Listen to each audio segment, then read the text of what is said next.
Welcome to this module on using health economics to turn pragmatic trial results into real-world value.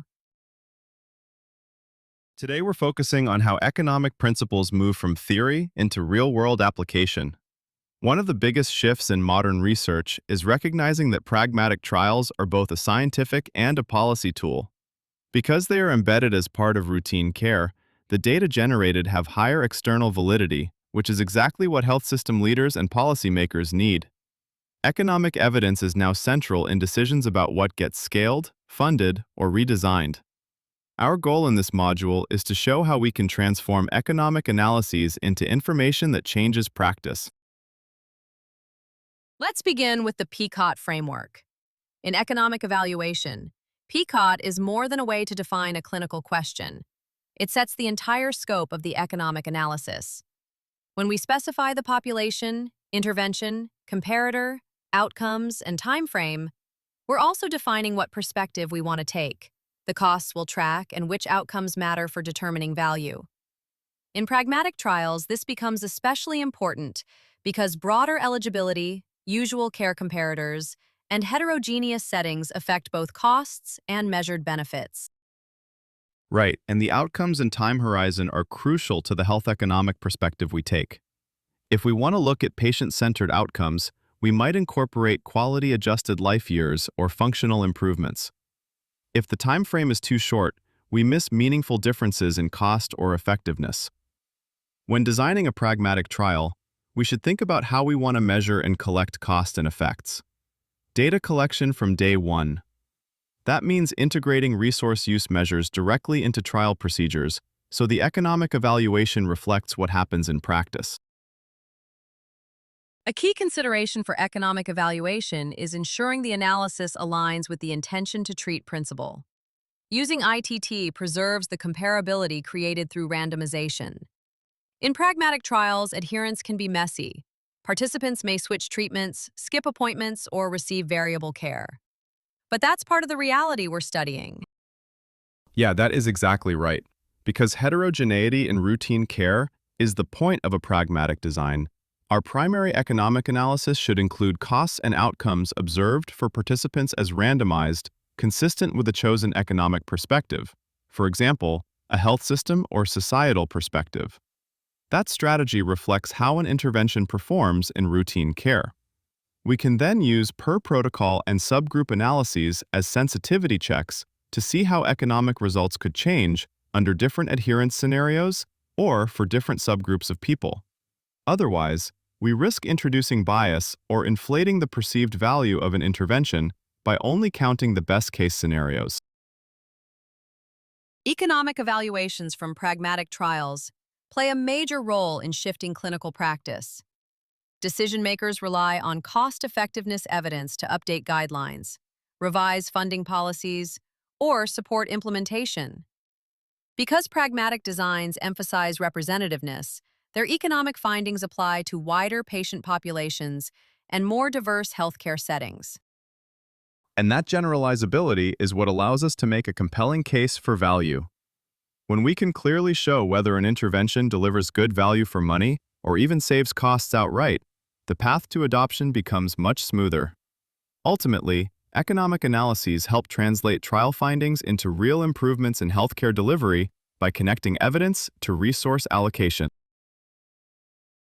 One exciting development is real-time economic monitoring.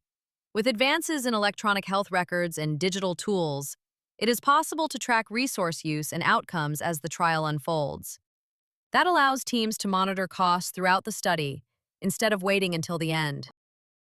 Right, and this opens the door to value-adaptive designs where interim analyses include cost-effectiveness along with clinical outcomes. If costs start rising in unexpected ways or early signs of value emerge, the research team can respond strategically. Real-time economic insights help ensure that pragmatic trials stay efficient, relevant, and aligned with the realities of healthcare resource constraints. Artificial intelligence, and more specifically, machine learning, have become a powerful tool in economic evaluations. Pragmatic trials often generate large, complex data sets, especially when linked to administrative data, electronic health records, or claims data. Machine learning allows us to detect patterns, predict patient trajectories, and estimate costs more precisely than traditional methods. And these tools don't just support analysis, they streamline the entire workflow. Machine learning models can enhance cost-effectiveness modeling, accelerate sensitivity analyses, and automate the synthesis of economic evidence. Even dashboards for real-time decision support can be built using AI. As pragmatic trials scale and data sources expand, these technologies are going to play an even bigger role in generating timely economic insights. A central skill in health economics is interpreting results responsibly. It's never just about the ICER or incremental net benefit. We need to look at whether an intervention is dominant or dominated, consider uncertainty, and understand how results change under different assumptions. Exactly. Presenting uncertainty clearly, through confidence intervals or cost-effectiveness acceptability curves, helps decision-makers judge the reliability of the findings. And while willingness to pay thresholds, like the commonly referenced $50,000 per quality-adjusted life year in Canada, can guide interpretation, context matters. A well-interpreted economic evaluation communicates not just the numbers, but also the judgment behind them. In pragmatic trials, integrating patient preferences and equity considerations strengthens the economic evaluation. Measures like quality-adjusted life years incorporate how patients value different health states, and those preferences help ensure analyses reflect what matters to them. And we also need to think about how costs and benefits are distributed. Economic evaluations can incorporate equity weights or explore subgroup impacts to ensure interventions don't widen disparities. Engaging patients and communities in selecting outcomes and interpreting findings makes the evaluation more aligned with societal values. This is especially important in Canadian contexts where equity is a core health system priority. Transparent reporting is critical for credibility. Guidelines like Cheers 2022 help ensure all components of the economic evaluation, methods, assumptions, uncertainty, are clearly presented. And in Canada, the Canadian Agency for Drugs and Technologies in Health sets expectations around perspective, discount rates, time horizons, and more. Clear, complete reporting allows clinicians, policymakers, and reviewers to trust and understand the results. Ultimately, transparency improves the usefulness and impact of the economic analysis. Knowledge translation determines whether economic evidence reaches the people who can use it.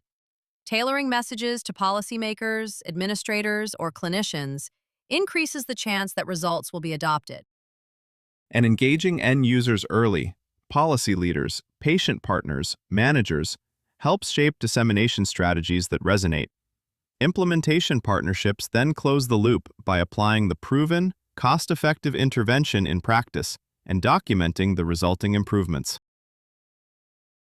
Cost effectiveness is important, but it doesn't capture everything. Return on investment and social return on investment models estimate the broader economic and social gains from interventions. And frameworks like Payback and FAIT help demonstrate how research translates into real-world impact across knowledge, practice, health outcomes, and societal benefit. Presenting these broader value metrics strengthens the case for investment in both research and implementation.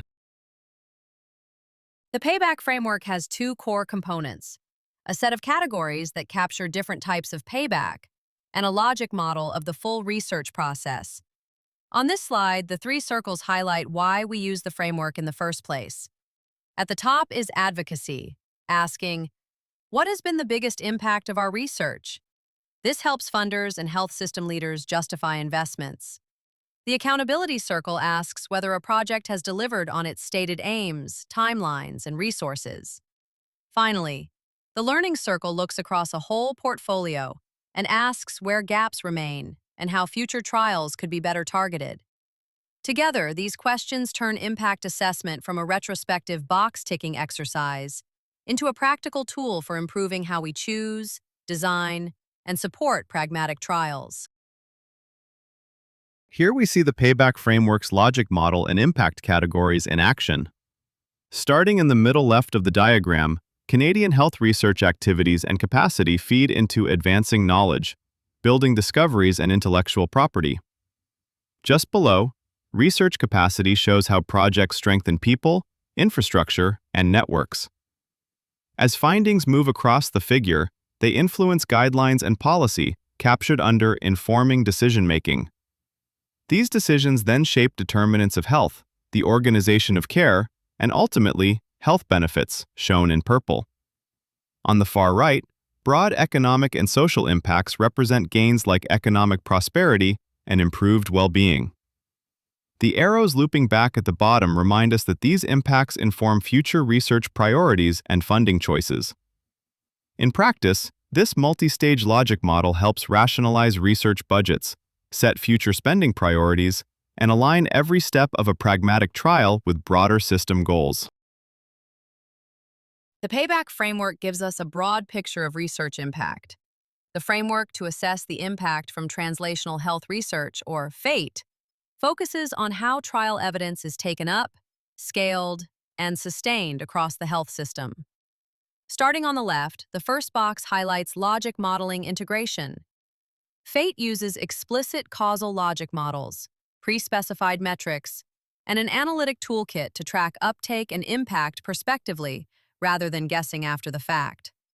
The middle box asks how trial results actually influence health policy, funding decisions, and clinical practice guidelines or models of care.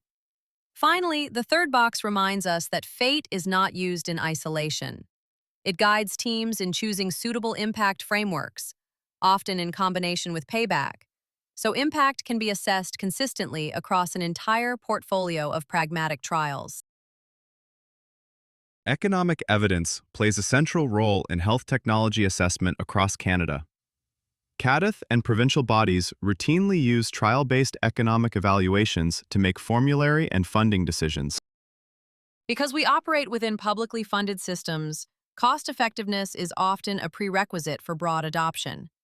Research funders, including CIHR and SPORE, also expect trials to integrate economic components to maximize real-world impact.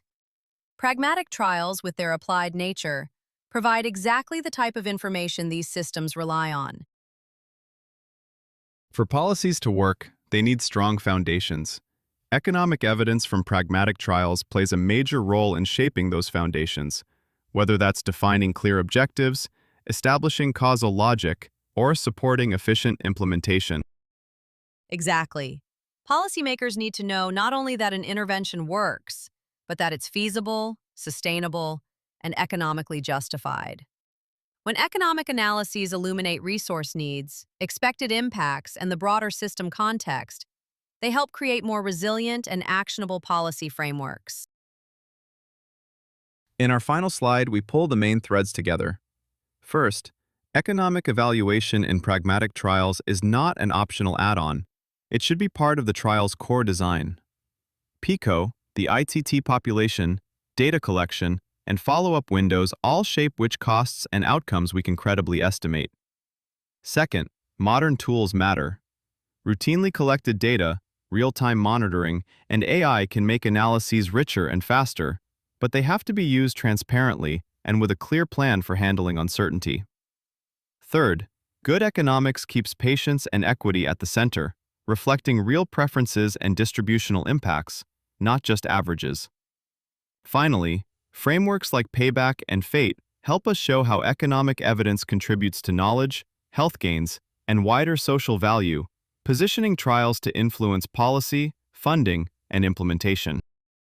Thanks for joining us for this module. If you found it helpful, please subscribe to the channel and hit the bell icon so you get notified when new content is posted.